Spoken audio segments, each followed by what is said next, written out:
अपने आप को हिंदू कहने में जो लोग शर्माते थे, अपने आप को राष्ट्रवादी कहने से बचते थे, अपने आप को हमेशा पॉलिटिकली करेक्ट रहना चाहते थे, उनकी गिनती डे बाय डे कम होती जा रही है। ये बदलाव किसी भी समाज में, और ख़ासतौर से भारत जैसे समाज में जहाँ हर 7 किलोमीटर की दूरी पर भाषा से लेकर संस्कृति सब कुछ बदल जाता है, उसमें अगर ये बड़ा बदलाव आया है तो मैं समझता हूँ कि इसके लिए मणिशंकर अय्यर, दिग्विजय सिंह, चिदंबरम साहब से लेकर के इन सब लोगों को इतनी दुआ दीजिए कि इनकी उम्र लंबी हो जाए।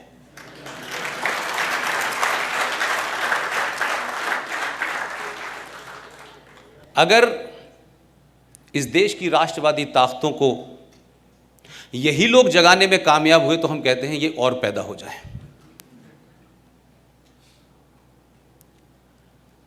अब हमारे यहां इंटरनल सिक्योरिटी के अंदर कश्मीर का मुद्दा है, कुछ घटनाओं का मुद्दा है, लेकिन अभी सुशील पंडित जी से आपने बहुत सारी चीज़ें कश्मीर के जानिब से सुनी होंगी। इस देश में पिछले 70 सालों में अपीज़मेंट की पराकाष्ठा ये रही कि आपके मुल्क में कब 500 पाकिस्तान बन चुके हैं इसका अंदाज़ा ही नहीं है आपको।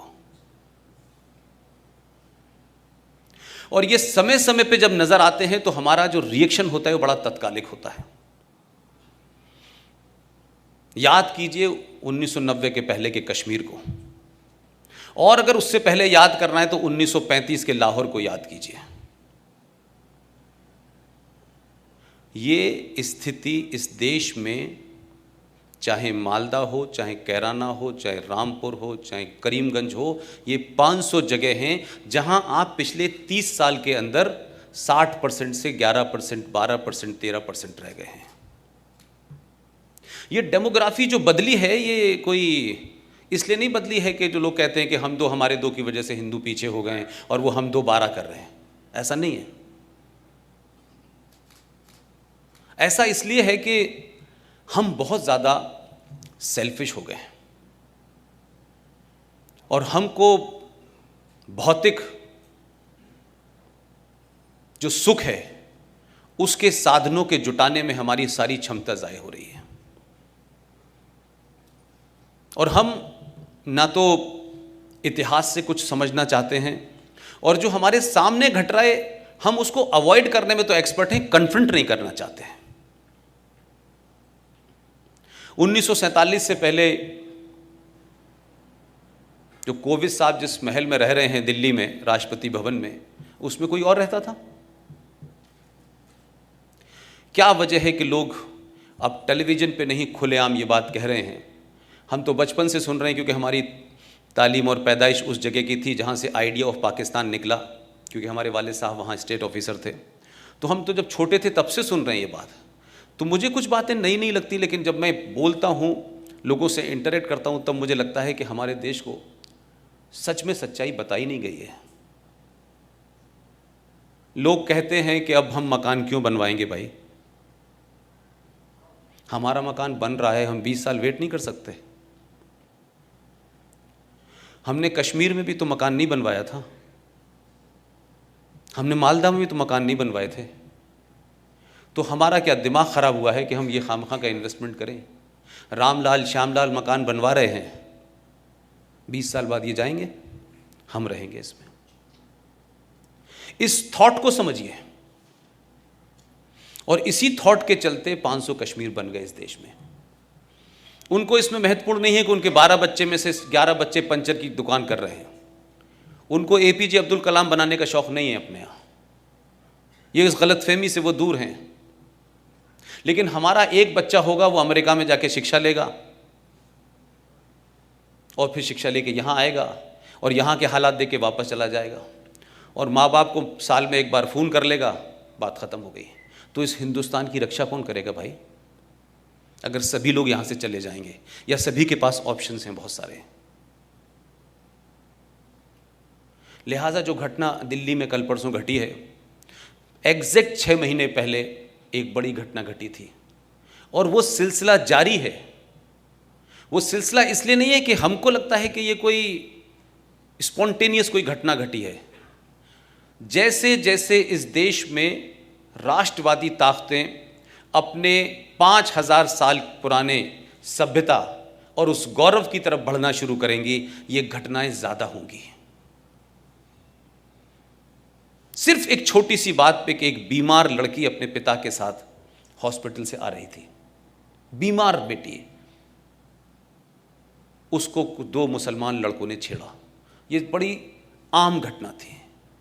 उस फादर ने कहा कि मेरी बेटी बीमार है, उनसे मना किया। सिर्फ इतना कहने पे बेटे और बाप ने उसके फादर को वहीं चाकू से मार दिया। भाई आया, भाई को मार दिया। दूसरा बेटा आया तो उसको इंजर्ड कर दिया, वो आईसीयू में है। आपने इस पे कोई पॉलिटिकल डिस्कोर्स होते देखा? इस देश में किसी ने अपना अवार्ड वापस करा? इस देश में इंटॉलरेंस फैली? ये नहीं फैली। ये चुप्पी खतरनाक है। ये दिल्ली की घटना हुई है, ये नागपुर में भी होगी, ये मुंबई में भी होगी, ये कहां कहां नहीं हो चुकी है। लेकिन हम इंतजार करते हैं कि जब तक नागपुर में नहीं होगी तब तक हम नहीं बोलेंगे। संकट इस बात का है। हम बीमारी को बीमारी नहीं कहना चाहते, हम उसको अलग अलग छोटे छोटे तरीके से कि नहीं नहीं वो कुछ लोग भटके हुए लोग हैं। एक भटके हुए लोगों की हमने कहानी देखी कश्मीर में। आज भी वो लोग भटके हुए हैं और वो भटके लोग क्या कर रहे हैं वो सबको पता है। आर्टिकल 35A पे जो हमारे 2 साथी थे, उसमें एक साथी आप ही के राज्य का था, वो अब हमारे साथ नहीं रहा। आर्टिकल 35A ये किसी ग्रुप का, किसी संगठन का मुद्दा नहीं है। आर्टिकल 35A जो आज कश्मीर 70% होने के बाद, 1990 की घटना के बाद जो बना है, उसके पीछे आर्टिकल 35A है। इतने बड़े बड़े दानिश्वर हमारे यहां प्रधानमंत्री हुए, इतनी पॉलिटिकल पार्टीज हैं, लेकिन यह मुद्दा तो कभी हमारे केंद्र में नहीं आया। लेकिन 370 बहुत साल से हम सुन रहे हैं, 370। क्या वजह है कि आर्टिकल 35A पे जब भी सुप्रीम कोर्ट में चर्चा चल रही है पिछले 4 साल से, और वहां की चुनी हुई मुख्यमंत्री, पद पे बैठी हुई मुख्यमंत्री जब ये कहती है कि अगर इसके साथ छेड़छाड़ की गई तो जम्मू कश्मीर में कोई तिरंगा उठाने वाला नहीं होगा, ये बात कोई और कहता तो इस देश में बड़ा हंगामा हो जाता। ये जो आप हमारे समाज की चुप्पी है, उसी के बाद उसने दोबारा कहा कि हम 1947 जैसे हालात कर देंगे अगर इसको हटाया गया तो आर्टिकल 35A क्या सुप्रीम कोर्ट के जजेस को नहीं पता था? या वो लीगल ईगल जो सुबह से लेकर शाम तक छोटी छोटी बातों पे संविधान का हवाला देते हैं, क्या किसी ने भी नहीं पढ़ा था?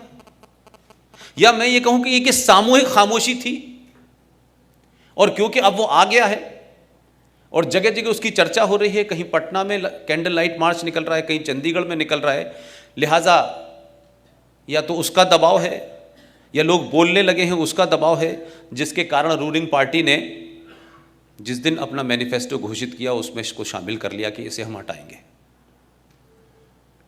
वो हटाते हैं नहीं हटाते, मेरा अभी भी उस पर कोई वो नहीं है। मैं सरकारों से बहुत ज़्यादा उम्मीद करता नहीं हूँ।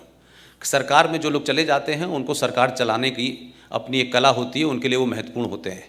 कब देश में क्या करना है, कब देश में नहीं करना, वो जानते हैं, और करना है कि नहीं करना है और करेंगे भी कि नहीं करेंगे, ये भी एक विषय होता है।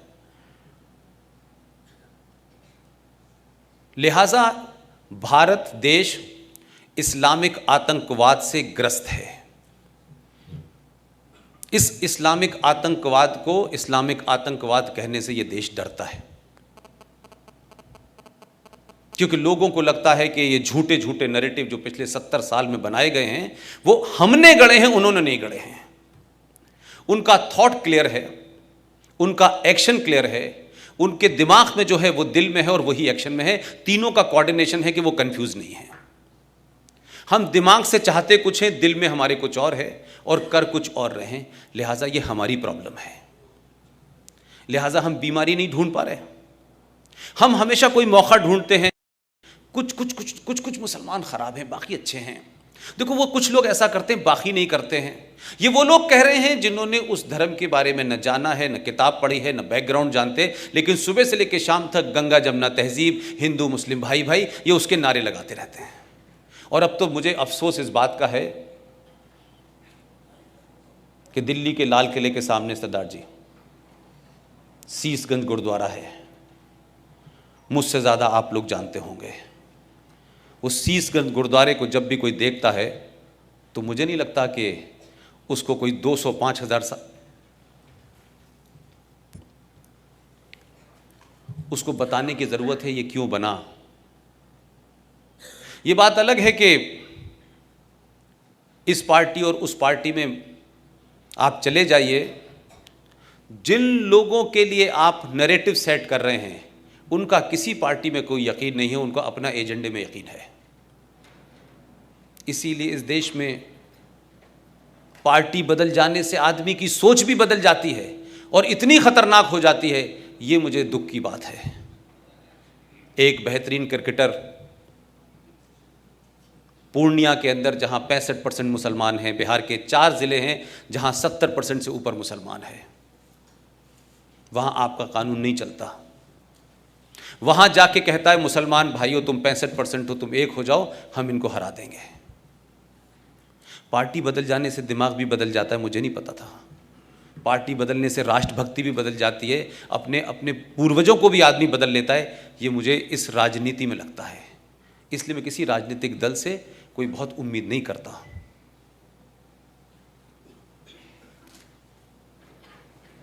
लिहाजा जिन लोगों ने कुरान मजीद नहीं पढ़ा है, जो कुरान मजीद के बारे में नहीं जानते हैं और कुरान के ऊपर पूरा दावे से कहते हैं कि Quran Islam is a religion of peace, मेरी उनसे दरख्वास्त है जो मैं लगातार बार बार कह रहा हूँ कि स्टूडेंट इस्लामिक मूवमेंट नाम का एक संगठन बना था अलीगढ़ में जब मैं पढ़ता था। उन लोगों ने एक काम बहुत अच्छा किया है, कुरान शरीफ दुनिया की हर लैंग्वेज में मौजूद है, भारत की हर लैंग्वेज में मौजूद है। उन्होंने इतनी आसानी की आपके लिए, तब भी आपने नहीं पढ़ा। और क्योंकि आप उनके लिटरेचर को नहीं जानते हैं, कुरान को नहीं जानते हैं, अजान को नहीं जानते हैं, शरिया को नहीं जानते हैं, हदीस को नहीं जानते हैं, लिहाजा आप उनसे आर्गुमेंट नहीं कर पाते हैं।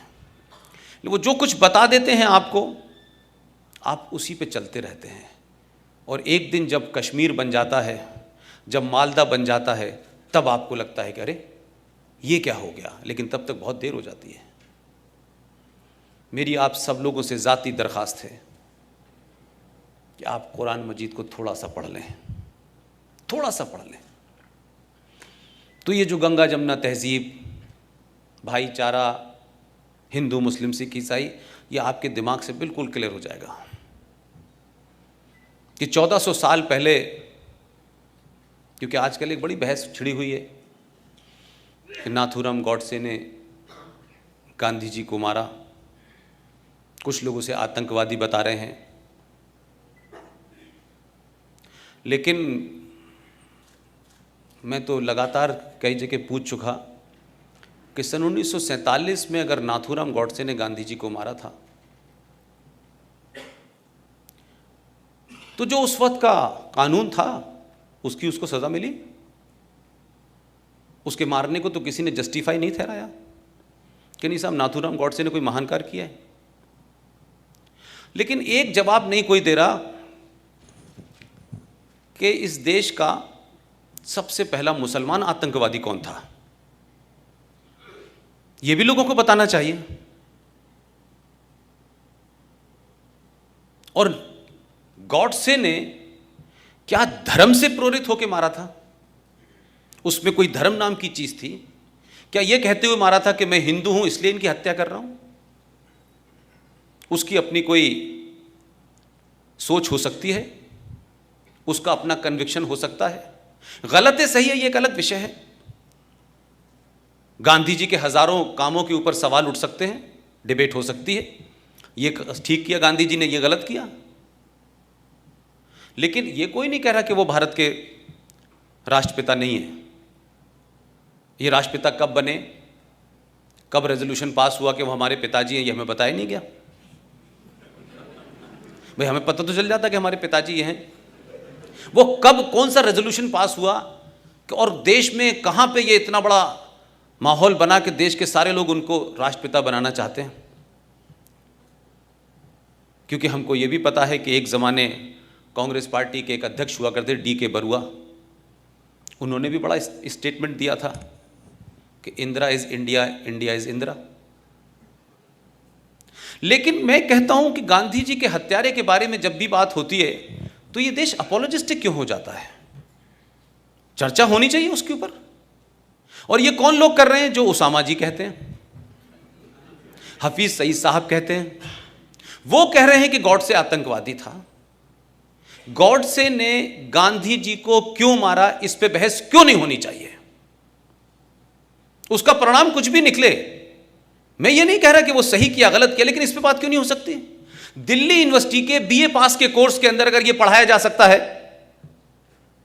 कि रावण की छींक से सीता पैदा हुई, ये कोर्स में पढ़ाया जाता है दिल्ली यूनिवर्सिटी के, इस पे चर्चा हो जाने पे किसी को तकलीफ नहीं होती, इसको कहने से कोई नहीं डरता। लेकिन गांधी जी के बारे में गॉडसे ने क्यों मारा? क्या गॉडसे कोई क्रिमिनल था? गॉडसे ने उससे पहले कोई 40-50 हत्याएं की थी? क्या उसका कोई ऐसा बैकग्राउंड था? तो इस पे चर्चा क्यों नहीं होती भाई? और अगर गॉडसे ने जिस भी कन्विक्शन के तहत मारा गया, लेकिन किसी भी कानून के तहत किसी भी हत्या को जस्टिफाई नहीं ठहराया जा सकता।